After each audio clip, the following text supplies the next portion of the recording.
Hello, everybody. My name is Margaret. Welcome to my channel. You're on BookTube. And today we're going to be talking about, hello, everybody. My name is Margaret. Welcome to my channel. I really did stop that. I really did mute that. Hello, everybody. Take two. I have Shannon on my channel today, and we're gonna laugh at all our foibles because, as she knows, we all do this. So just laugh along with us. Yeah, you'll be my fine. first big live, and we just rehearsed for like 15 minutes behind the scenes. Hi, Anita. Okay, so back on track. We are going to be discussing a book that we buddy read last month called Blood Like Magic. This is by a fellow Authortuber, Lizelle Sambury.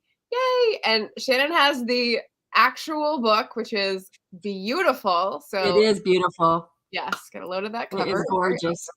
Yeah, I love it. More detail than mine. So I listened to it on audio. So this is our experiences, and we're going to be talking about this one in just a second. But before we start, Shannon, do you want to tell the loving public about your channel and what your books are about and why you're here? Sure. So my name is Shannon, but I write under the author name of SD Houston, which my channel is also SD Houston. I write YA fantasy, which is inspired by Irish mythologies. And my channel has some writing stuff on it, but it's been focused recently on my self-publishing journey and marketing tactics and what's worked and what hasn't worked for me. Yeah, so I'm stretching her boundaries a little bit and like pulling her over to the BookTube side because, she likes to read, so obviously there's going to be reading in there. Yeah. Well, I explained it to the other day to someone. I was like, well, as a writer, you should read, but when you're writing so much, you forget to read. And so I wanted to do this to force myself to read more. So nice. And you're in your genre, your YA Yes. fantasy, so you'll probably be able to give me a little bit more insight than I had going through this, not knowing as much about the genre. So I want to say hello to Cool Gamer in the comments. Welcome. And let's just update people with coming attractions, which I always do at the beginning for my channel. This Friday, we have honored guests. This is what I'm calling my little feature interview with Maggie, Mama Maggie Ward. She'll be coming on the channel at 11 a.m. Pacific time on Friday. She won a giveaway earlier this year, and so this is going to be her just chance to step into the limelight, and I don't know, I'll get to ask her hopefully things that other people haven't asked yet. So we'll get to see Maggie on Friday, and I will put that in the chat in just a second. And that's it. That's all that's coming up. No, just kidding. I have another buddy read from February. Another buddy read on Sunday at 11 a.m. Pacific, and that is going to be with Valerie Geary, and we're going to be talking about the bookish life of Nina Hill, which was not for the Readathon, but was set up because she had a themed reading thing going in February. So that was another great book. So here we go. Hey, Zarina. Blood Like Magic is a great book. Books by Adrian here saying, hey. I'm sure he's here for you because you're going to be on his show on Sunday. Is that right? Oh, yes, I am going to be on his channel Sunday. Woohoo. Sweet. Yeah. All right, so let me read you the premise of this book so you get a little taste.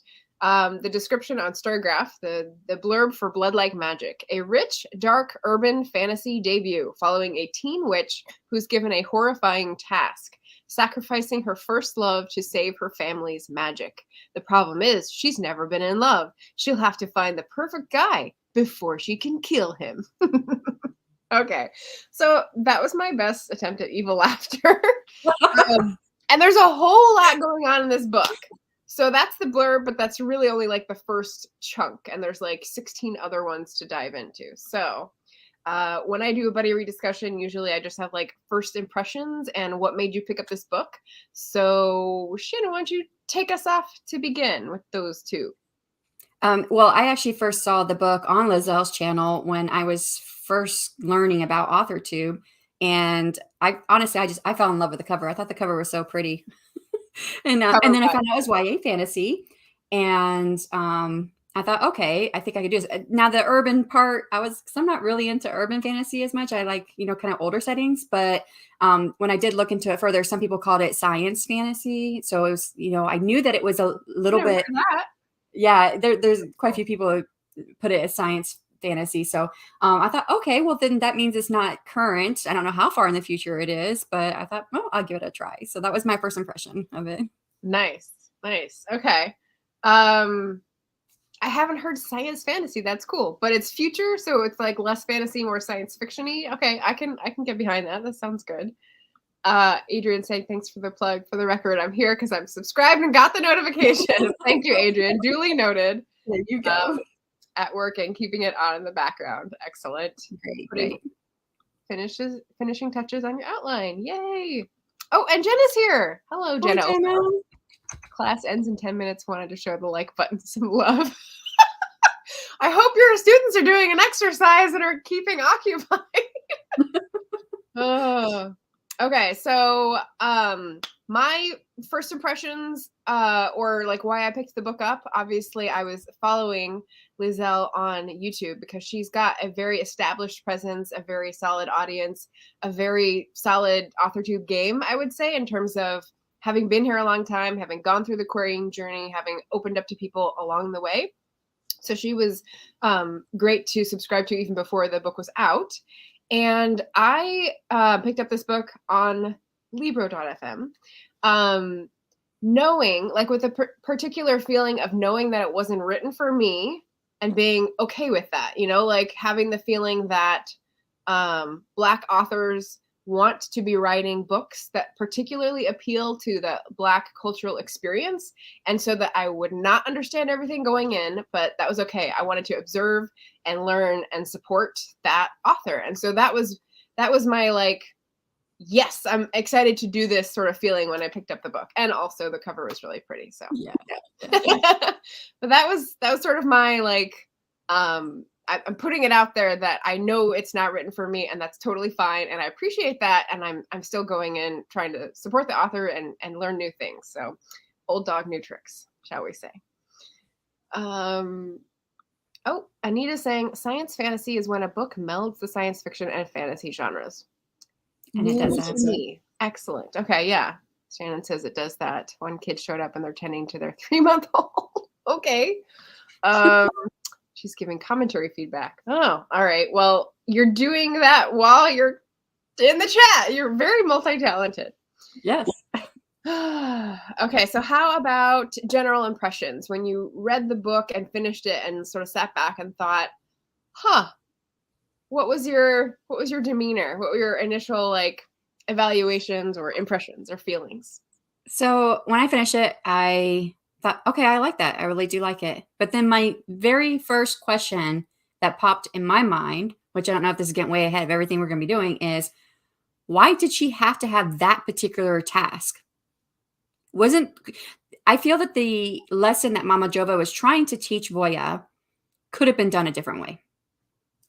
Okay. All right. We're going to get to a spoiler section later. So we'll hold that for the end. But we'll definitely talk about the different characters and the sort of themes that they press on so that it's not a spoiler for people. Right. Yes. And my answer for that one is that I felt that the plotting was like A+. I felt that it was very well designed to keep us interested and surprised and like always thinking there's a next thing coming, which is great. And I felt the themes were very strong and the imagery is very powerful. So when I ask about characters, like there's certain characters that I can totally picture, like down to the physical descriptions, but also like the glint in their eyes. So I thought that was really great as well. So here we go. Now, I have to say with the plotting, it took me a little bit to get into it. Now I do think that every thread she put in there, it all came together, but I thought it was a bit slow in the beginning. But when I got to about the 60% mark, I was like, okay, I don't want to stop reading this. Like I was taking it to the bathroom with me. And this is a good book to take to the bathroom with you. Excellent. Yeah, I think we had the same thoughts at the beginning. That might be for a different reason for me for the first chapter. Anita saying, I suppose this means my own debut novel will be science fantasy. Oh, Adrian's saying to Anita. Sorry, yeah. So Adrian's debut will be science fantasy as the setting fits that description, but the plot itself is a murder mystery. Murder mystery in space! Why not? Why not? Well, maybe not in space, because who knows? Sci-fi fantasy murder mysteries are a thing too. I thought I invented it. Yeah, that's what I was talking about. Nice. Just in case. Hello, Justin. I'd include Star Wars and science fantasy. Mm-hmm. Science fantasy. Yeah, because you have the Force. The Force is not explained in a scientific way, but then you have all this technology. I've always thought, yeah. Got it. Very cool. Okay, good. I'm learning new things. This is good. I'm wondering how many of you guys have read this, so I'll pop that in there in case you have read Blood Like Magic. I know Zarina said yes. And also I put my note in here because I forgot the last video. Like, comment, subscribe, and in this one I put Glare of Doom. So that was just for everyone to take a moment and like, comment, subscribe. Okay, so getting into more specific questions. Favorite parts, like characters. Did you have a favorite character, Shannon? I did, and it wasn't the main character. My favorite character was Alex. No, I know you. I was telling you how I felt about the main character as we were discussing this back and forth. But my favorite character is Alex. I think she was the most defined for me, and I don't know. I felt more emotionally drawn to her. That's interesting. Can you guess why? Because that was your least favorite? No, because I put her down as my favorite too. So Alex is a cousin of the main character. Yes. But she's the oldest cousin. Right. And she's like tertiary, right? Because Voya is the main character, the main narrator, and Case is her cousin who she's closest to and has the most interaction with the main character. And then Alex and Keisha are the ones that are like third level. And so I thought I was going to be like out there, but no, you came up with the same name. That's so funny. So the reason I said I really liked Alex was because she comes across as honest in what she wants. She makes a mistake and then she owns up to it and she apologizes for it. And there's sort of like a very recognizable arc, and it's I don't want to say predictable, but it's like a recognizable arc. And so with all that is going on in this novel and all that is surprising or not what it seems or not who they seem, like that was probably like a restful place for my brain. Maybe that's why. Maybe. Yeah. And then, I'm thinking she was probably the most mature of all of them too. So I don't know, maybe if that, I just identified more with that. I don't know. You were talking about how it was a kind of an arc that was predictable. Well, because she did own up to everything and she could see her path versus Voya, who could never make a decision, and Case, who continuously avoided doing things that was best for her. Mm-hmm. So, yeah. I also put down that the uncle intrigues me, the one who teaches, and I had it on the audiobook and I didn't make notes. So like I have the roles, but I don't have the names. Yeah, I didn't write down his name either. Okay, well, what were the names? Thomas Davis.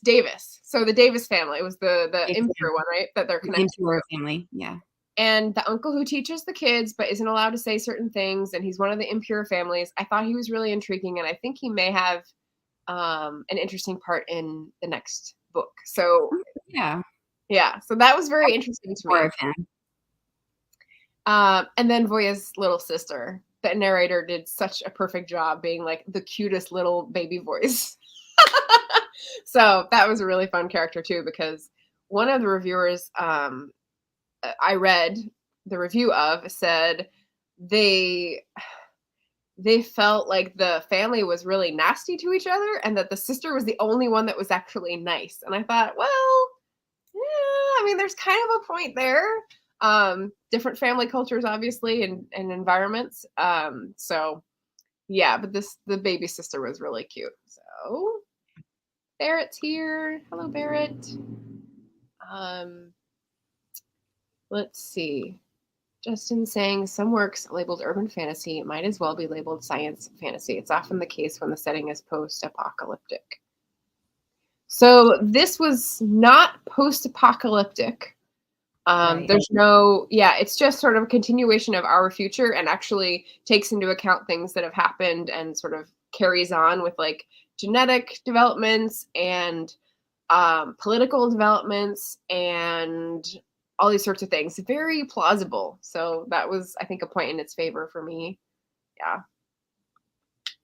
Beth Ann says, hi. Hi, Beth Ann. Mostly busy with family stuff, but can pop in while the spaghetti is cooking.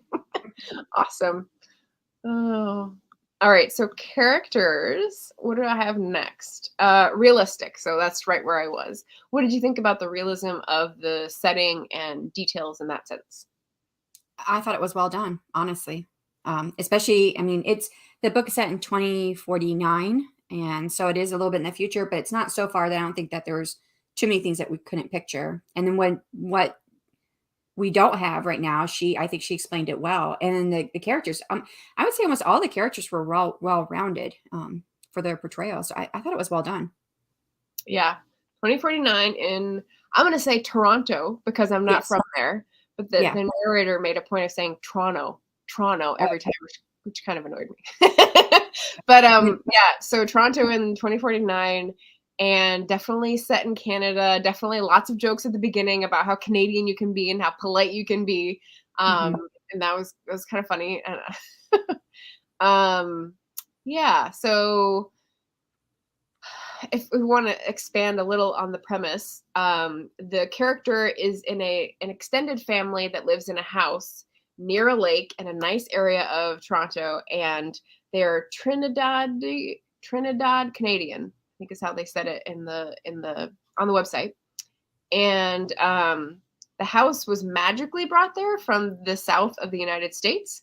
So in their backgrounds, they have slavery as well as a family in Trinidad history before coming over from Africa. So lots of historical points to pick from and put in like the backstory of these characters. So there was a lot to grapple with there. Very realistic. Yeah. What did you think about the family dynamics in terms of like taking us in all those extended family little disputes and the grandma and the mother and the sister about who was going to be matriarch and like all these little like fights and swings and roundabouts? I think it all added to it because, I mean, family. So you have, I know this kind of goes into something we're going to talk about later, but you have these sponsor kids who are taken away from their family and grew up in kind of a sterile environment versus Voya, and we see her in her family environment. So I think it was very, very important to the overall story to have this family environment and see how that compared to the other side. Totally. Yeah. So, what can we say without spoiling things? It's not really a spoiler because it's in chapter 3 of like 20 something chapters. So she has an inkling. She's not in love, but she has an inkling about who this person is that she has to kill because there's like a dating program that like pops up someone who she might be a match with. And so this is who she zeroes in on. And like, this is my task. I have to kill this guy. Right. And there's the contrast that Shannon was pointing out, is that she is from this loving, if a little snipey, sort of extended family in the house relationship. And he, Luke, is from this adopted child, corporate ambition, sort of very different background environment. And that's one of the questions that Lizelle had on her website that I'm going to ask later that is going to dive into that a little bit more, but I'll save that for a second. All right. Spirit saying, I loved seeing the family dynamics while different from my own. Relatable. Barrett has read Blood Like Magic. Yes. In 2021 and did a review in Fairy Wings, no less. The era of Fairy Wings. So Beth Ann says, cool. Definitely watch. And Barrett is so excited for the sequel this summer. The sequel is called Blood Like Fate. Yes. Very excited for that. Okay, so is it time for the title question? Maybe let's jump into the title question. What do you think the title meant? Oh, geez. Yeah, I have thought about that. I thought about before you even brought up the idea of talking about it. And I mean, blood like magic. So Mama Jova used her blood as her magic gift. who's Mama Jova as a character, since we haven't defined her yet? Oh, an ancestor to the family who was a slave and was basically whipped to death for, what they steal food, I think, her and her love. And they were trying to get them to tell them who stole what. So, yeah, so she died. But as she was dying, she finally made a decision to use her magic. And her magic was using blood as a weapon. So I kind of go back to that blood-like magic. So the very blood itself is magic. But then there's the idea, I don't know, I wrote something down. Oh, right. I have a piece of paper, a Word document. Hold on. I wrote it down. Okay, I can do my idea. Oh, go ahead. Oh, in witchcraft, blood is everything. So that is something that's taken from the blurb. And so I wanted to write it. So in witchcraft, blood is everything. And of course, blood is, depending on how you use blood in your family with magic, is whether you're pure or impure. So it kind of goes back to that. But I don't quite see the direct correlation, but I can see where it's kind of come from. Okay. Yeah. I like that there's so much you can do with these 3 words, depending on like where you put a dash or like how you interpret the verb or whatever. But the one interpretation that I leaned toward most was that, let's see how do I say this to convey the meaning that I got?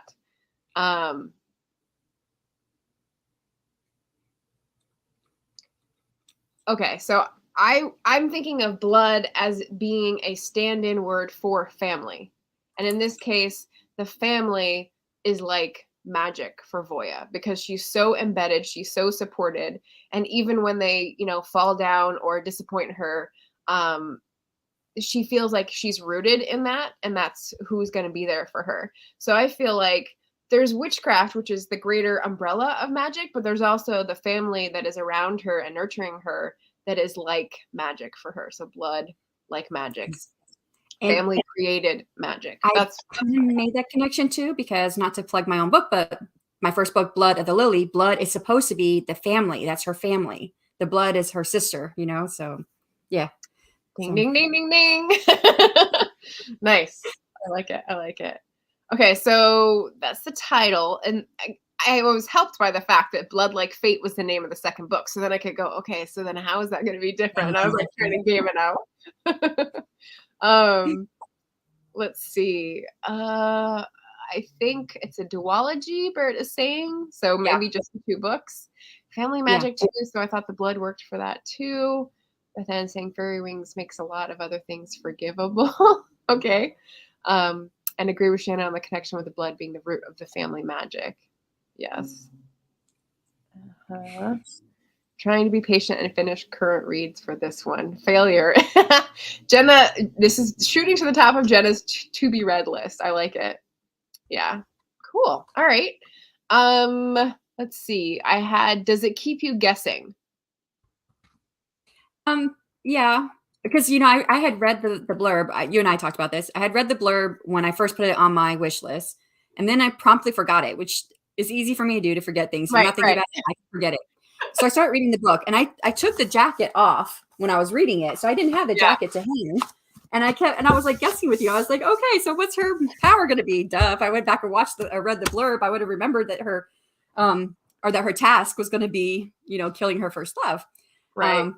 So that had me guessing at first. I was like, oh, it has something to do with cooking. But then I knew when it said to destroy her first love, I knew right then there, it didn't mean her first like romantic love. But don't say things that are spoilers. Remember, we're gonna like push that to the other side. So no one knows what you mean yet. Nobody knows.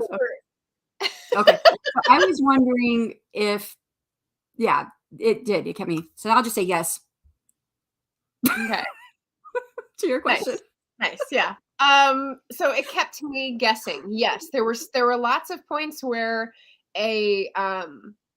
so when I was reading this, I was reading it in like hour and a half long chunks of walking. And so I would get probably like 2 to 3 chapters at a time. And so 2 to 3 scenes meant that I would have enough of a push through to see, okay, she's going over to this person's house, and then she's going to this, and she gets a phone call, or she gets surprised when he pops up here.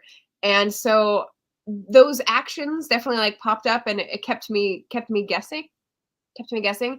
There were a couple things, I think Mama Elaine's identity, there were a couple things that I could sense coming and could like connect, but like 98% did not know what was happening, was being like led by the nose, shall we say. So yeah, definitely kept me guessing. What about the emotional pull of the characters, setting, action, what have you? How emotionally involved did you feel? In the beginning, not, because I couldn't get on board with the character who couldn't make decisions. So that was really hard for me to feel like that I could connect with Voya in some way. And then maybe because I'm a very decisive person, when I like, okay, this is what I'm gonna do, I just do. I don't think about what else do I have to do. But I don't know. That could just be me. But as the story progressed and she seemed to kind of come into herself more, she still had a hard time making decisions almost all the way up until the end. But she became more relatable, I think. I honestly, my most emotional pull was for Alex, I guess, because she was my Really? favorite. Yes, she was. Oh, I okay. felt so bad for her when her magic was failing and she was trying to get all these things done and everything, and then that's kind of when I started. Okay, Voya is a likable character. I just couldn't get on board with her motivations because her motivations didn't seem like she knew what they were. So, but Okay. yeah, Okay. yeah, when Voya was there helping Alex there, getting all his costumes done and the magic was failing. And, it was really, yeah, it kind of touched me at that moment. Barrett saying, I wonder how much of Lizelle was in Voya. I want to ask her when I get her on my show in the future. There's knocking on wood for you. Yeah. I actually reached out to her for the AWC, but she said with the August, with her book coming out in August, it was just too close to everything that she really wanted to, but she couldn't. So she seemed really nice. Yeah. So emotional pull, I would say, okay, and here is the very beginning. At the very beginning, it felt like a snake digesting a whole big thing whole. And so it was very chunky and it was sort of hard to make your way through because the very first chapter is like someone in a bath of blood. And you're blood. like, well, right? Like you had to get over the mention and the like normalization of menstrual blood and magical menstrual blood at the beginning of the book, right? And so that was like a bitter pill to swallow at the beginning. And then you had the wishy-washiness and like not making a decision, because I relate to not making decisions. I hate making decisions. But the like fear and anxiety and rage and frustration at having to make a decision. And so that felt like a little much. It felt like very chunky at the beginning. And then once you wade through that after a few chapters and you get to an action and like letting us know what the task is, letting us know what the complication is, and here's the first wrinkle, and here's her first like action toward the task, and then you're sort of on your way. But up to then I was like, what? So yeah, that was my feedback for the beginning. I did have to reread the beginning a couple times because I was like, okay, wait, she's in a whole bathtub of blood. Wait, this is her menstrual? Wait, how? I don't know any menstrual that's like this. And I was just had to keep reading. Oh, okay. It's magical. Yeah. That's why. Yeah. So it was like throwing you in the deep end in terms of normalization. And then other things that are different in that world get a little bit more of a subtle treatment as you go through, like the trans characters and the microaggressions and that sort of thing. So Yeah. that the first one I was just like, well, okay. Emotional pull. So let's see. What did I in my notes? I said definitely, especially the not wanting to hurt when she has to make a choice, but also yes, so, sorry, that's two different things.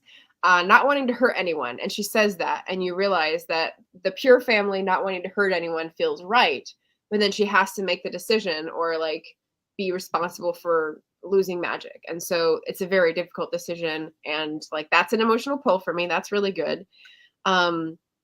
Also, as she like fumbles her way through as the main character, trying to complete part of her task, even though she can't see past into the killing part. I was definitely invested in the romantic relationship and how like the two of them paired off. They were funny, like the dialogue was great, the humor and the timing was great, and I looked forward to those meetings a lot. So yeah, so that was really fun for me. And wait, I'm gonna put up a thing here.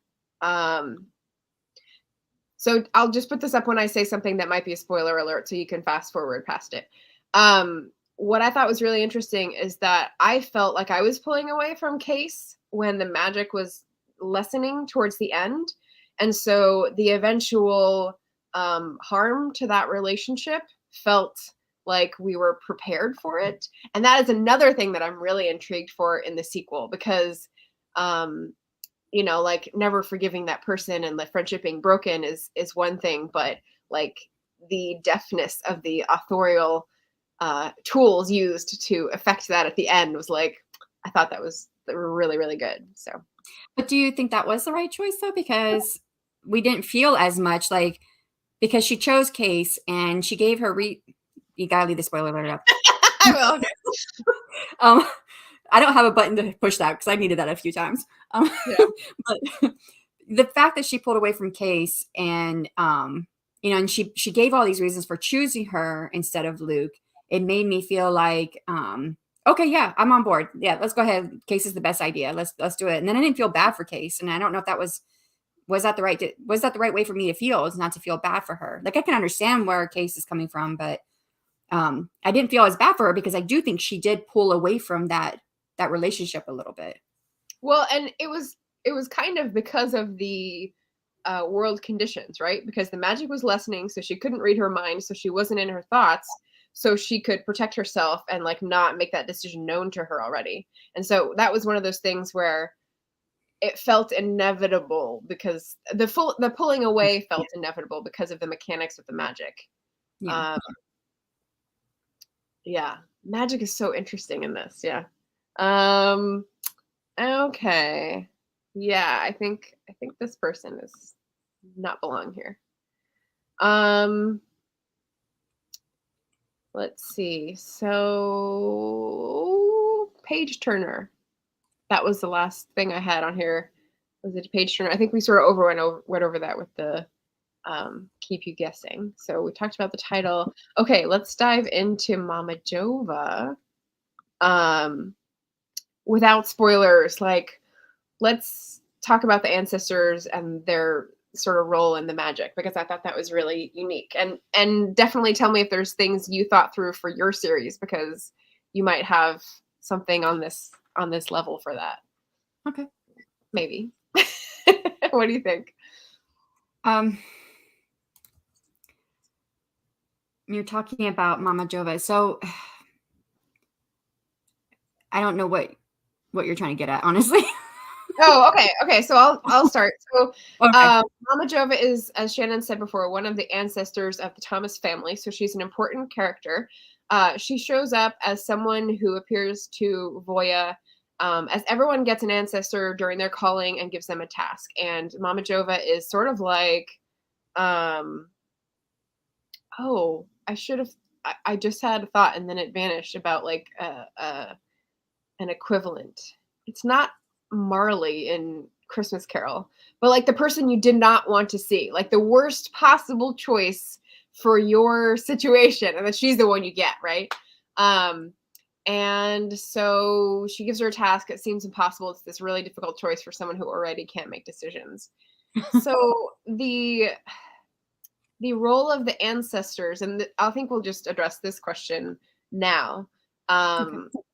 About past and future, because it goes into the family and the magic as well. If you have grown up like Voya did embedded in an extended family that is very boisterous, very loving, very demonstrative, that depends on each other for survival and like is trying to build security, and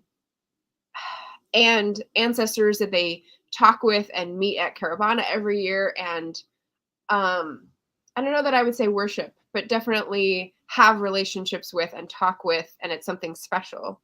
How does that affect your worldview or your view of magic as a good, a necessity, or an extra, because different characters in that family have different views from within that family. Like your view of magic is not only dependent on how you grew up, because Case and Keisha have Keisha. different views on what magic is and how valuable it is, and they're Yeah. both in the family. So I'm just thinking, like, okay, Mama Jova, is she a good character or bad character? Her methods, her goals, like, what do you think about the? This isn't an aiming a question at anything. I was just wondering if you had thoughts based on your own magic system. Well, I don't think she's a bad character. She's a tough character. I think she plays that role of being an ancestor perfectly because she has something she can teach the future generations. I just think she could have chosen something different than killing. And so Mm.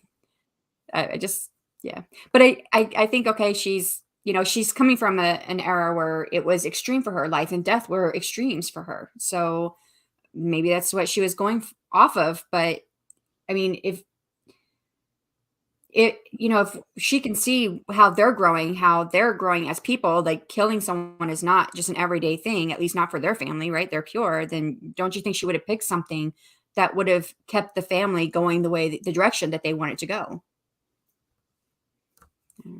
So I don't know. Yeah. I think the resolution is saying that purity of family and that purpose in the future is not the only answer. Yeah. Well, we didn't know there was a third way until the end. Well, yeah. Okay. All right. Well, what about the other side?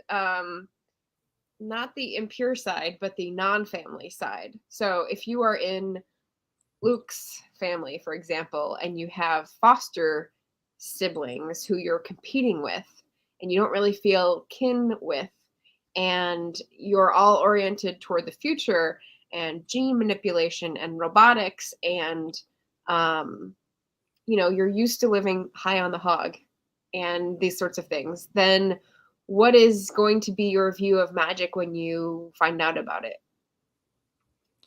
Well, how can you use it for your benefit? Because they're living in a world that you sacrifice or you lose, and you lose big, because whoever does not get the eventual, whoever doesn't get the empire or whatever it is, whoever has adopted them, they're gone. They go back to where they came from. They're Go used to big or living go high on the home. hog, but they're in a position they're going to lose it all. So if they find out about magic, they're going to want to use it to their best advantage. Yeah. Barrett's reminding us. Should I just keep it up for the rest of the discussion? We're like over halfway. Yeah. So Yeah. Maybe. Yeah. if we haven't read it, we'll just go wild. We'll start spoiling things left and right. Yes. Go big or go home. You win. It's all or nothing. That's definitely the theme in the future world. But I'm wondering. I mean, I already want to jump into like the predictions for the next one. Obviously, Case is going to be in the next one. Obviously, Luke is going to be in the next one, right? Yes. I mean, the two Yes. biggest characters, they Yes. sort of went off into the sunset, but they're going to come back and need more resolution in the second book. So, yeah. We're going to leave it up. Yeah, thank you, Barrett. Okay, so I really like that dichotomy of the past and the future, the family and the company, if you will. And it's very relatable to today's world. Yes. So yeah. Anita's question, let's see. Do you think the author was playing with the theme of sacrificial blood magic? Playing with the theme of sacrificial blood magic. Are you talking about for the title, or like against the traditional view of blood magic? I'm not sure I know what the traditional view would be, but do you understand this question? Everything about the blood magic was sacrificial. I mean, whether it was your own blood for your own spell, or it was taking someone else's blood for your spell, whether you're pure or impure, it was all sacrificial.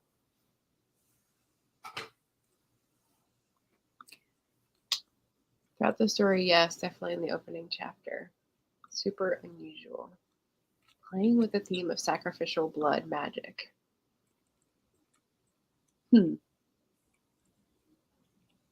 Yeah, I don't have much experience with this in literature. I think this is probably the only book that I've ever read that had human sacrifice listed as a content warning. So this is like definitely new horizons for me, and so I may not recognize like what's playing with the theme and what is like. This is big in my third book.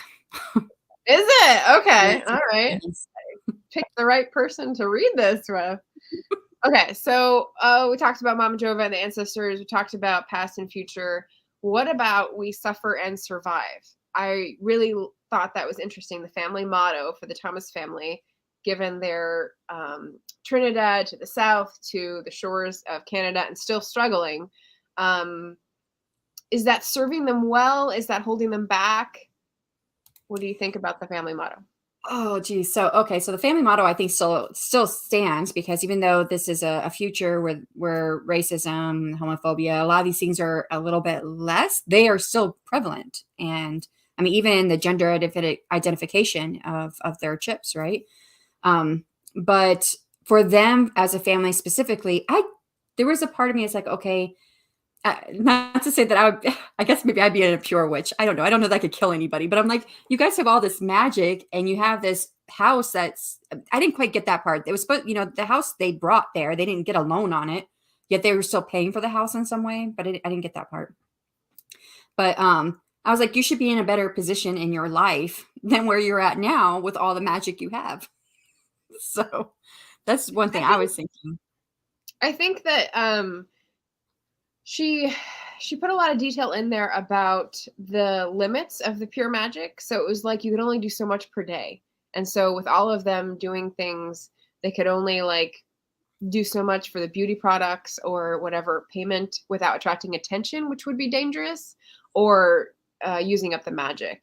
So that's sort of like a problem. That all started with the grandma.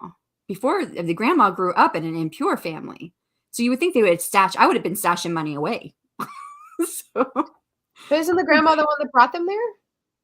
No, the house was brought there. I thought the house was brought there several hundred years before that.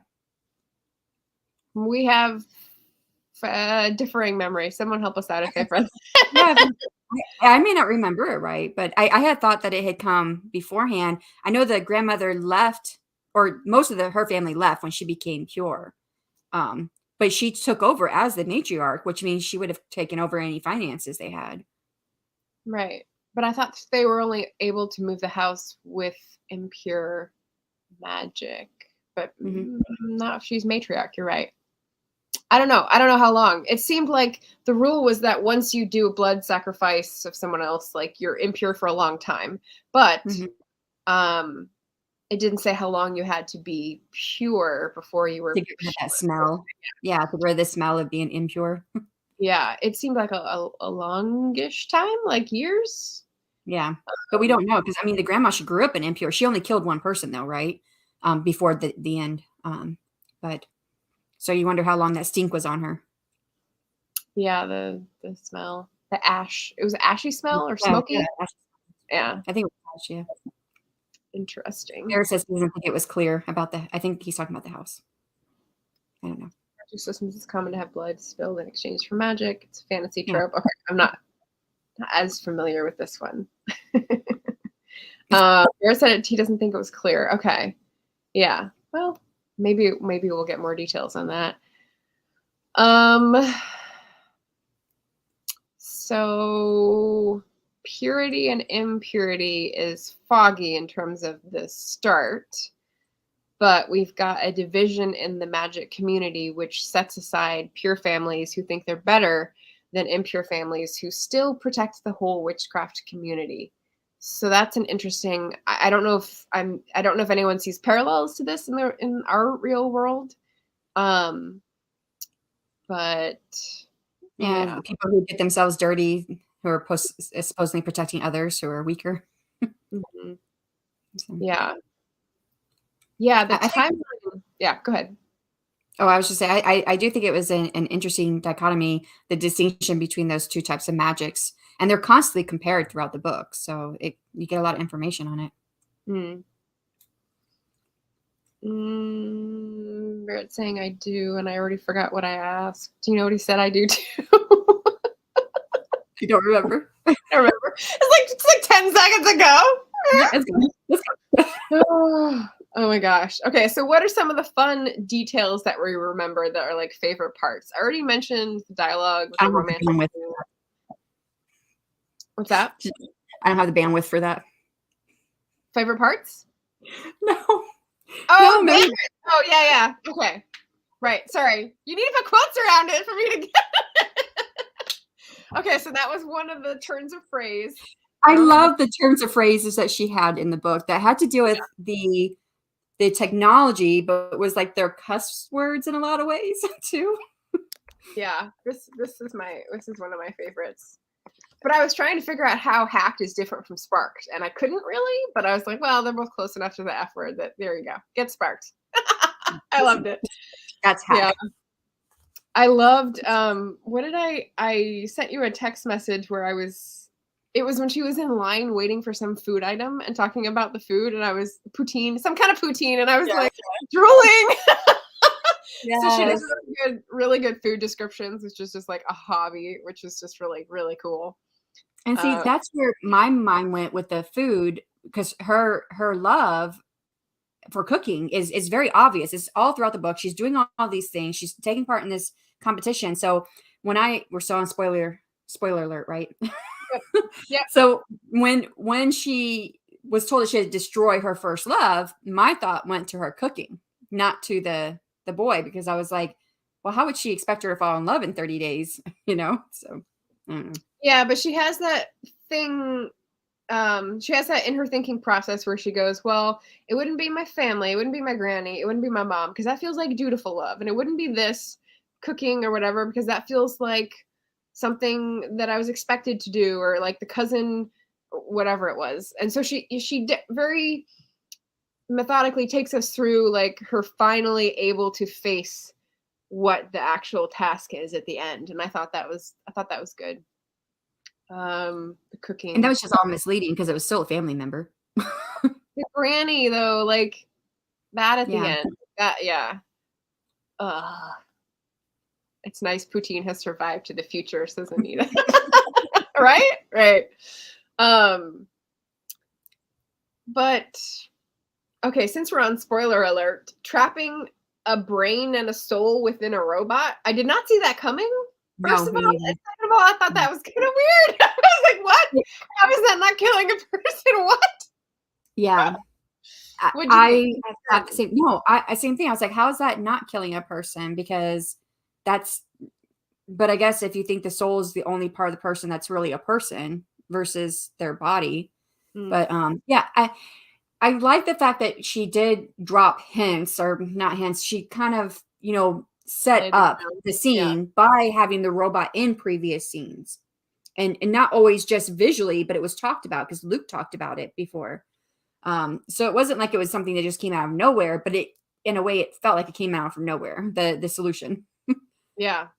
What about the earlier decision to touch the brothers, the foster brother, instead of touching Luke for Mama Jova's out? If you've read it, you know what we're talking about. This is the spoiler alert part. Sorry if you haven't. What did you think was the right thing to do then, or why do you think she made that the outcome of the road not taken, essentially? Yeah. That was a hard decision, honestly. I don't know what the right thing would have been to do. I don't know that I could have, but I don't know. I've never been put in that position. Choose your family or kill one of them. So, but not even knowing what it was going to do. Like, she had a spell in her hand that she had to touch someone with, and she didn't know what was going to happen to them. But there was the underlying thought that it was probably going to kill them. Right. So at least that was there for me, that whoever she touched was most likely going to die. It could be better than that, but it was, it could end in death. And so that you had that possibility hanging over the head. I don't know. Yeah. There are lots of trails to follow here. There was like the digital espionage trail, and the like trying to find a career for her family members trail and trying to save her baby sister trail that got fixed. Okay, here's another one. What did you think about the family betraying her at the end and not having faith and doing a routine and making themselves impure, and now they're all fucked for the sequel in that respect? I don't know, right? I mean, come on. I guess I kind of side with them a little bit. I mean, I know what was going on with Voya because we were in Voya's point of view. But if I was in their point of view, I would side with them because Voya is shown as a very indecisive person. She cannot make a decision. So I'm not going to put my faith in that if I know I can fix it in some way. And I never would have been one to say, I have faith in you, Voya. You've got this. You got this. I would have never said that. I would just been like, okay, I'm just keeping my mouth shut because I don't want to make her feel bad. But, we need to figure out something else here. I feel like it's unfortunate that the people she had close to her who had faith in her did not have close ties with anyone who was making the decisions. Like her mom didn't know her well enough. That's kind of heartbreaking at the end to be like that, just missing the call and like not knowing. And like, I think over the course of these 4 weeks where she's doing all these things, her mom would have observed a difference and a change. And I know her mom is probably pretty stressed as well, but I think that in those ending few days where like it was definitely apparent she was in love, it was definitely apparent she had like, I don't know, an idea, that her mom would have been like,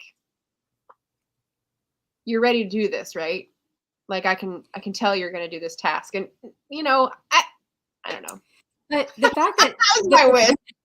The book sets up the mom and their aunt, the mom's sister, right? It sets them up as being very, catty, arguing over who's going to be the new matriarch. They seem very immature to me. They're very immature characters. So to me, it felt like, yeah, that would happen. Her mom doesn't know her.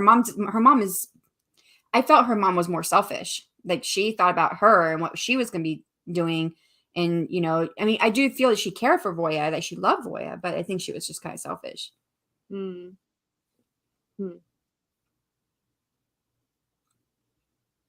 trying to think if she has a stepdad. She doesn't have a stepdad, does she?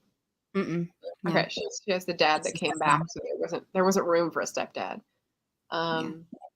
What did you think of the dad and the uncle who had left, who was surprised not left? Like, yeah.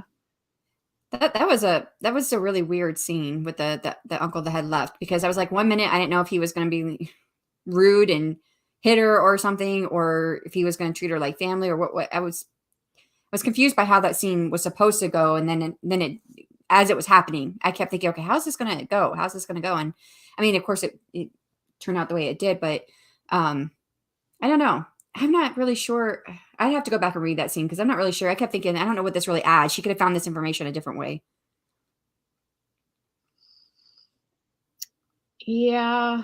I'm trying to remember how she found out that they're brother and sister, which is like a big, a coincidence that, like the two siblings married into the family, that you kind of have to go, okay, whatever. It's like, but yeah, I'm trying to remember if there was any other way she could have.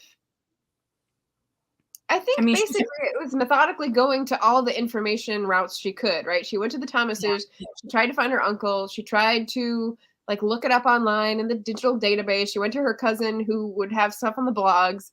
And you learned a little bit about each source that wasn't exactly the information she was looking for, which I thought also was very crafty for the author to lay out that way. Yeah. Yeah. And I knew that that path that she was taking to find out about Elaine was going to have something to do at the end anyways. It was going to have something to do with all of it. So, did you see that when it first started happening? When she first started looking for the maker of the recipes and seeing that it had something to do with Justin, like how close is Justin Tremblay to Justin Trudeau? I mean, that's a little on the nose, isn't it? Like some of these things are like a little creepy. And someone who is like very even-tempered and like can smile and be a villain, and like I definitely got Justin Trudeau vibes for this. So I thought that was interesting. Barrett also cashing in on the poutine train, one of my favorite things in Canada. Excellent. Barrett also saying, this is one of the books I read where I said, yeah, I have zero business writing YA fantasy stories. It was a large, vibrant, and intricate world with a distinct cast of characters. So yeah, pretty intricate and like so well plotted. Mama D calling friends. Oh, and Barrett's okay. So he's coming back. Justin Trudeau. Yeah. So yeah, there's all these interesting commentaries on futuristic social things that had changed, like the neighborhoods and the requirement for affordable housing. Yes.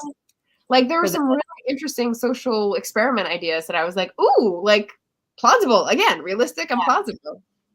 The fighting the gentrification by mandating a certain amount of low income housing for every neighborhood. I really like that idea. Mm-hmm. So that was like one where it was towards equality, whereas the global adoption market and sponsor thing was like a step down for equality because of the weirdness. So very interesting ideas though. Yeah. Okay, so past, which community, pure, impure, blah, blah, blah, blah. What have I not covered? 5 minutes left to go. Spoiler predictions for Blood Like Fate. Well, we've gone into some of those. Do you have any other like predictions or like things that you want to see have happen in Blood Like Fate? Well, I definitely want to see Luke and Voya make up. I think they're such a cute couple. So yeah. And you know, it's so funny because I meant to say it earlier, but I think we got onto something else. But you were talking about Luke, and I was like, you know what? I actually felt more like I liked Luke more than I liked Voya. Even though he starts out as like the yeah, but I knew it was a self-defense mechanism. I guess because I think it's a little bit. I'm not mean or like him, you know, like, but I recognize some of his body movements. She definitely nailed that down. Lizelle did. She nailed down showing that those were defense mechanisms without making it obvious to start with. If you didn't pick up on that, you would just think, oh, he's just an a-hole. So yeah. There's like the little things like, I want an excuse to get my rating up to 5 stars. Like the cute little like teen boy things to say. Like it's cute. It was cute. Yeah, so definitely want that. Definitely want some sort of rapprochement, whether Case like builds her way back up to some sort of career from home. Like, so the family did their thing and they're now impure. The house is still mortgaged to the magic somehow, but also Case can't leave it and can't do work from it because she can't send messages from it. Like, that's freaking extreme. Why did she have to do that? Yeah, it's very extreme. So that seems weird to me. But she's matriarch. Did she make her wish as matriarch? In that like that was the robot thing. Okay, I'm just trying to think like if there's some way. I'm like trying to come up with my prediction. Some way to launch. Do we know what her magic is? Because I think she mentioned that. Yeah. Okay. I was saying because I thought when she used the blood like magic, wait, she used the blood like magic. Did she? Wait. Did she? She used her blood as a weapon, but you know, how does she do it now? The body was disposed of, right? The body, wait, like didn't she like cut off his head or something with her blood or with blood or something? Yeah, I have to go back and look at it. I know this is like 2 weeks ago now. Like a Mama Jova thing. She had that power to use the blood like magic, like a magical weapon. Yeah. And but she mentions that it was only for that time being. It went away. And I thought, oh, that's kind of sad because I thought that'd be kind of cool to have his power. Also kind of convenient. Like, why did she just have it temporarily? Right. Yeah. Okay. So on that note, then what do you think about the third way? What did you think about the task that was assigned, coming back to your point from earlier, the way that she chose to satisfy it, and the third way between pure and impure? Like, what are your thoughts about how that shakes out by the end? I like that there was a third way. I'm not sure if because if it would have been foreshadowed that there was possibly a different way, I think that it wouldn't have been as strong of an ending. I think you would have been like, okay, well, it's definitely going to be that way then that she's going to go. But I don't know. I don't think I understood it clear enough. I don't think it was explained to me in a way for me to understand what this third way exactly is. How is it not pure and how is it not impure? How is it somewhere in between? Well, the soul's not dead. The brain's still trapped in a robot. I know. We talked about that. How No, that doesn't really make sense. It does Yeah, not yeah. make sense. So that's why I say it doesn't really, to me, it doesn't. Yeah. Yeah, so I think the family sacrificing someone as a backup plan definitely makes the family impure. But Yes. for her own magic, but she's tainted because they're all tainted. Tainted. Um tainted. There you go. So her solution was that she decided she did the task. I'm trying to think, like, was that the solution? Is that it wasn't killing because it wasn't ending the life of like the brain slash soul? I'm trying to think if there was another thing at the end that I can't remember now because it was like so impressed on my brain. um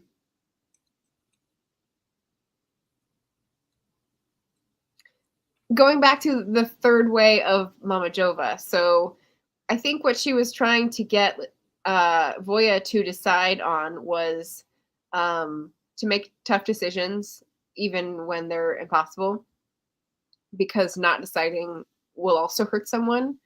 And that's the lesson that she learned when she was, whipped during slavery times. And so she wants her family to learn that going forward. I think with the benefit of hindsight and foresight for the ancestor, Mama Jova knows that Voya is going to become the matriarch. And I think all of Voya's, it wasn't going to be me throughout the whole story, kind of pointed to the fact that it was going to be her. And so the matriarch definitely needs to make decisions. So, but in terms of the pure and impure, like, what are they going to be now? And I wonder if Voya's choice, especially as matriarch, of being somewhere in between might wipe them clean. I don't know. Yeah. That seems too easy to begin the sequel. And maybe it's something with genes? No, because magic wouldn't be fooled by gene manipulation. I don't know. There's a lot. There's a lot.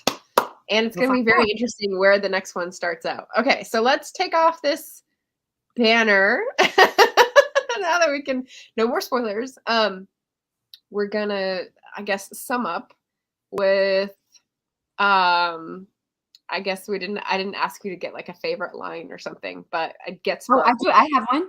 Oh, you do? Okay. I do. Don't feel bad for taking up space with your body. People are always going to want to force you to be smaller to fit what they want. Nice. Yeah. I in reading the reviews, I was very impressed with everyone who found something different that they really liked, different ways that they saw themselves in this book, which was really cool. And one of them was like the big hips, big butt, like moving through and knocking things over. And I was like, relatable.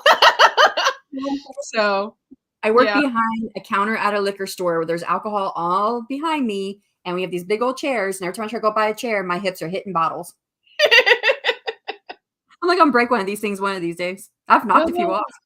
Yeah. No, I like that quote. That's a good quote to end on. So yay! All right. So to sum up, we read this book as a buddy read for the Black Authortuber Readathon, which was the full month of February reading Black authors on YouTube. Lizelle Sambury, check out her channel in the description. Subscribe if you are not already. She's an Authortuber extraordinaire. And this was a wonderful book to read and discuss and think about.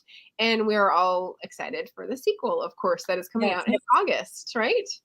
Yes. I can't wait. I really did love the book. There were things I wasn't real on board with, but overall, I think it was a great book. Yeah. Excellently done. Yes. So I think that is going to be all for our discussion today. Thank you all for joining. And yeah, we'll see you again soon. On Shannon's channel is down below too. And lots of stuff going on in March. All right. Bye.